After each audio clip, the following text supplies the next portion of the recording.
Wala nang tulugan mga kababayan, hindi na sila makatulog. Kasi tuloy ang plunder case sa kanilang mga kakusa. Margoleta may plunder case din. Pero gustong pamunuan yung committee on Blue Ribbon Committee ng Senado. Inagaw po kanina ang bagong chairman, si Erwin Tulfo.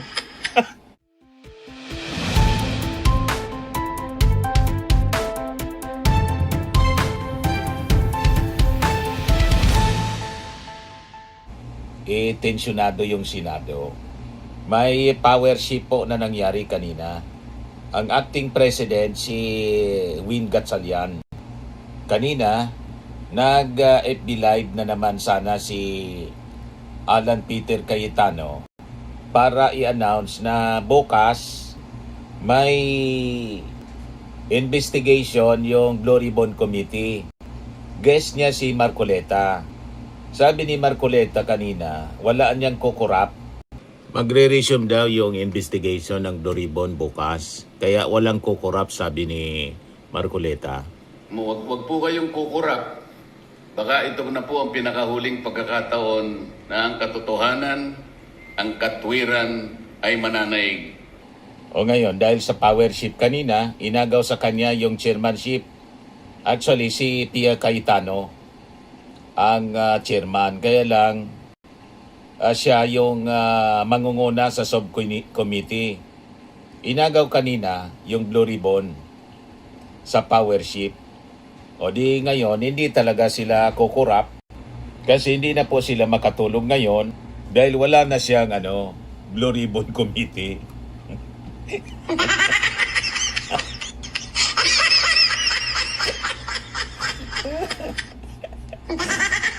Ba? Inagaw ni nag-reorganization kanina, binakanti lahat ng mga committee. Bago na po yung pamunuan, may acting president na mga kababayan sa Senado. So hindi na talaga sila kukurap, hindi na sila makatulog din. Wala na silang posisyon.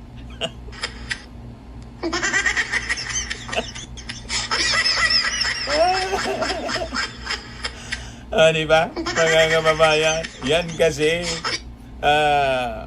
manggaganid kasi sa posisyon. Ayun, kinunita kanina lahat ng committee.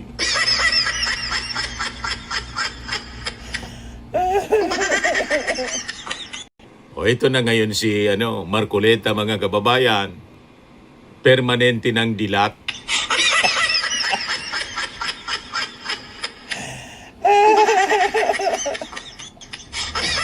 Wala nang tulugan mga kababayan, hindi na sila makatulog. Kasi tuloy ang plunder case sa kanilang mga kakusa.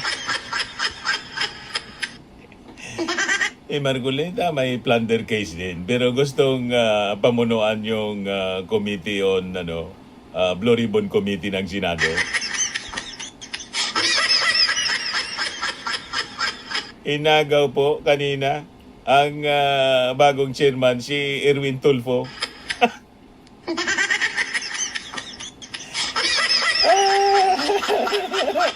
O ito na siya ngayon. Wala nang kakurap-kurap. Permanente ng dilat.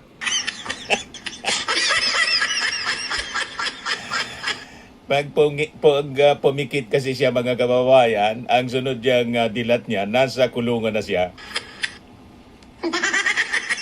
May kasong plunder.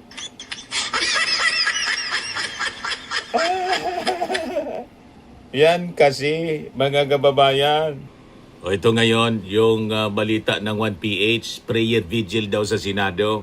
Sabi dyan, nagtawag ng supporter si Senator Alan Peter Cayetano para sa isang prayer vigil na gaganapin bukas sa Senado. Ito'y matapos maghalal ng acting president ng mga kapwa senador kasunod ng 3 araw na pag-boycott ng kanyang mga kasamahan sa sesyon. Sabi ni Melchor Vergara, only in the Philippines. Demonyo nagtawag ng prayer vigil.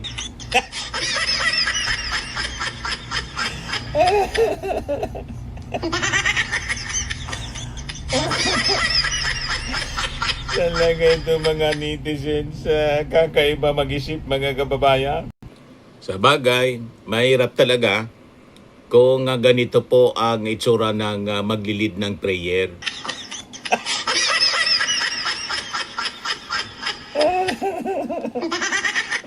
Makita niya Mr. Maravillas, parang lalong humaba na yung sungay.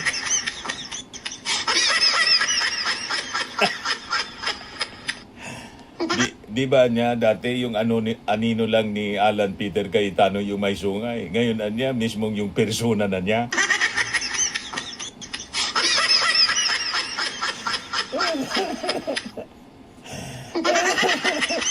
Ayaw pa rin mga kababayan umalis sa Senado. Bilang Senate President, may acting President na po. Sino niya yan, Mr. Maravillas, na may hawak ng gable? Bakit naging tuko?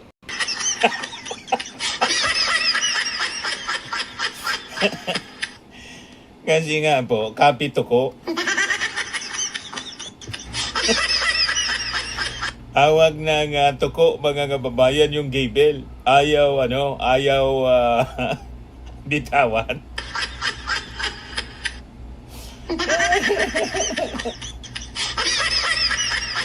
Yun ang literal na kapituko.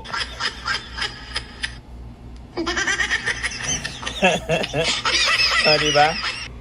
Sabi po ni Ping Lacson, Senator Cayetano is no longer Senate President. Ayan pinanindigan ni Senator Ping Lacson na hindi na Senate President si Senator Alan Peter Cayetano matapos na nangyaring pagbabago sa Senado ngayong Miyerkules. Ayon kay Lacson, 12 senador na present sa plenary.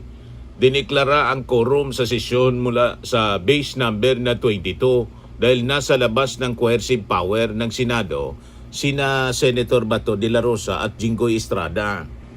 Hence, we voted to declare all positions vacant, although we could not yet elect a new Senate President because we lack the 13 votes required under the Constitution, sabi po ni Ping Lacson.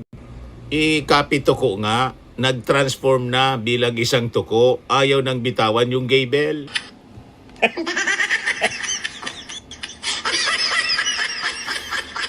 Nakadikit yung kamay sa kanyang gable. So, ano mangyayari niyan?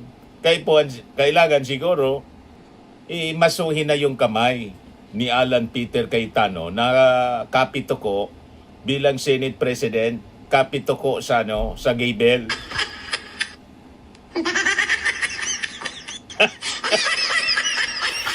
Diba? Ayaw bitawan mga kababayan pero ayaw man mag-attend ng sesyon. Nandun mga kababayan sa kanyang Facebook Live.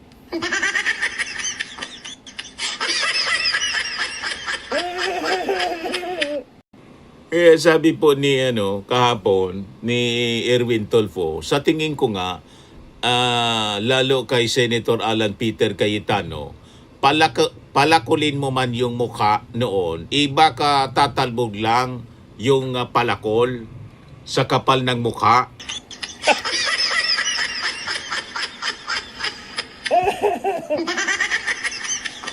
Patapalan talaga po ng mukha.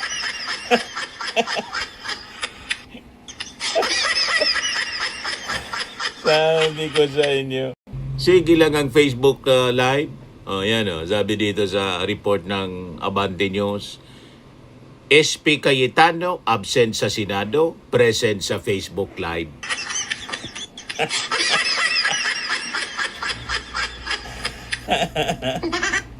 Sa ka-Facebook Live niya, ayun tuloy, ginudita na siya.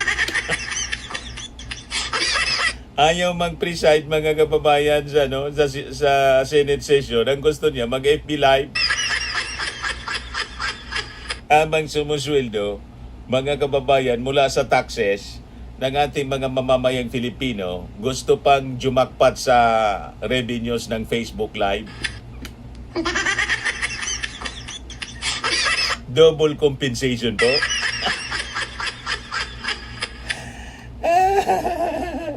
Sabi niya kahapon, let me ask the 11 minority who are asking me to resign. Kahit na isang oras, binigyan nyo ba ako ng chance? Paano ka ba bibigyan ng chance kahit isang oras na wala ka man sa session hall? Nasa FB Live ka lagi, wala ka sa session hall. Hindi ka man pwedeng i-debate ng mga kasama mong senator sa minority dati kasi ikaw lang yung nandun sa FB Live.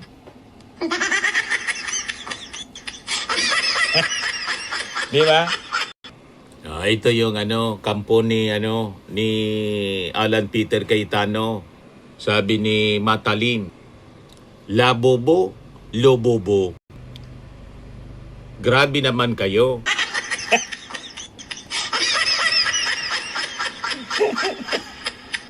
Di ba? Mga kababayan, swak. Sakto sa description po. Labobo, lobobo.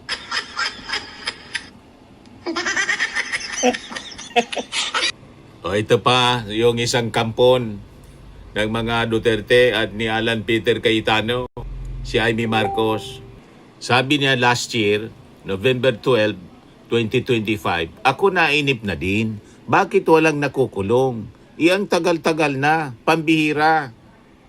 Tapos nung June 1, after na makulong si Jinggoy, sabi niya, bakit ikukulong si Jinggoy? Hindi ko maintindihan.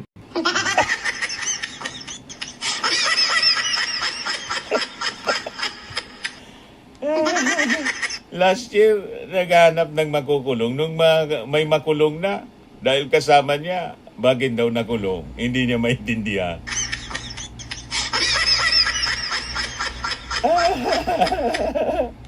Ito yung reaction ni Alan Peter Cayetano after na ikodita siya sa Senado. Sabi niya, they can try to remove me.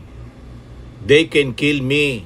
But they will not kill the idea of a democratic Philippines led not by men but by laws led by the Philippine Constitution. Wala man pong gustong pumatay sa inyo. Wala man pong kill policy ang Marcos administration. Hindi po tulad ng previous administration ng barkada ninyong Sidigong.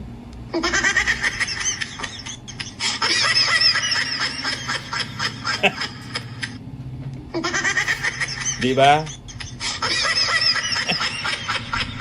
Ito si Alan Peter Cayetano kahapon. Yung Tulfo Brothers gustong ipatulfo. Sabi ni Alan Peter Cayetano, kung hindi lang kayo Tulfo, isusumbong ko talaga kayo kay Tulfo.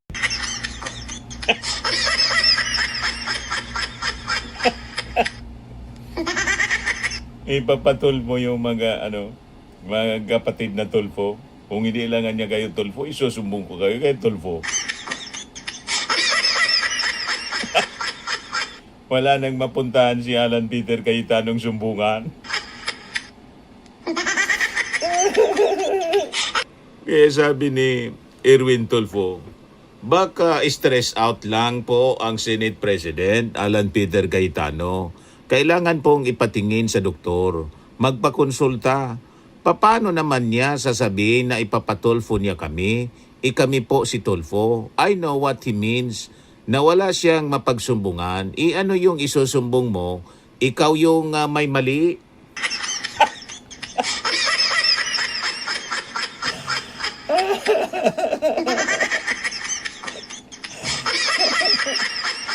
Pag sumumbong ka kay Tulfo na ikaw yung may mali, siguradong ikaw yung papaliguan ng sermon ni Raffy Tulfo doon sa kanyang programa. Ganun ang ginagawa ni Raffy Tulfo.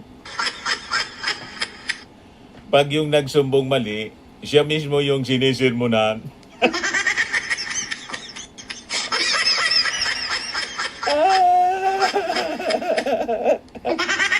Ito yung latest na sinabi ni Alan Peter Cayetano. Kahit win ang pangalan mo, hindi win yun. Sabi naman ni Ping Lacson, not accurate. Senator Cayetano is no longer SP. Following declaration of quorum by 12 senators citing legal precedent, in Avellino versus Cuenco.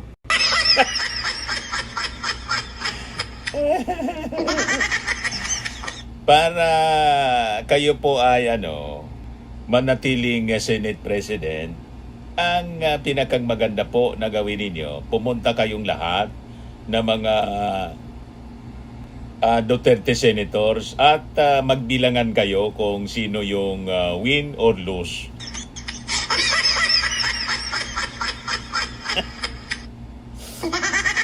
Winner or loser.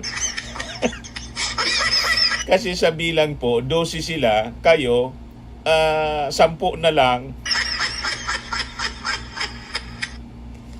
Lamang na silang dalawa kasi yung dalawa ninyong kakampi, yung isa ay pugante, yung isa nandun na nakakulong, si Jingo Estrada.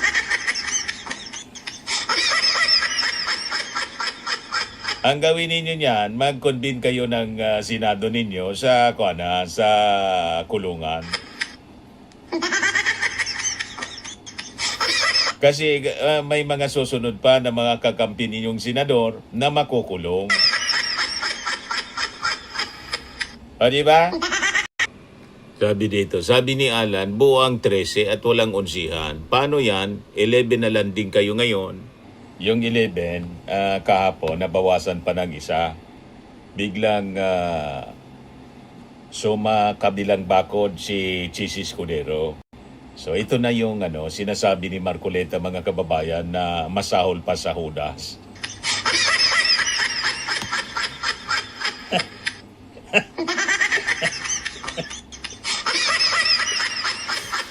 Kasi yung tracing Judas, nabawasan ng dalawa. Yung isa, ito na, mga kababayan, sumakabilang bakod. Ito na yung sinasabi ni Marcolitang masahol pa sa Judas.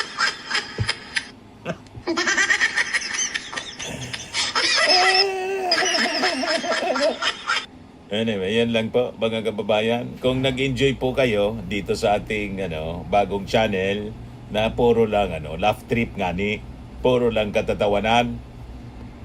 Kung di pa kayo nakasubscribe, click subscribe po ninyo, mga kababayan. At pakishare ninyo sa inyong mga kaibigan at kakilala para maging masaya lang kahit masalimuot ang ating bansa ngayon dahil po sa tindi ng politika. Okay pa? Happy lang tayo. Love trip nga ni. Ayos. Bye-bye po.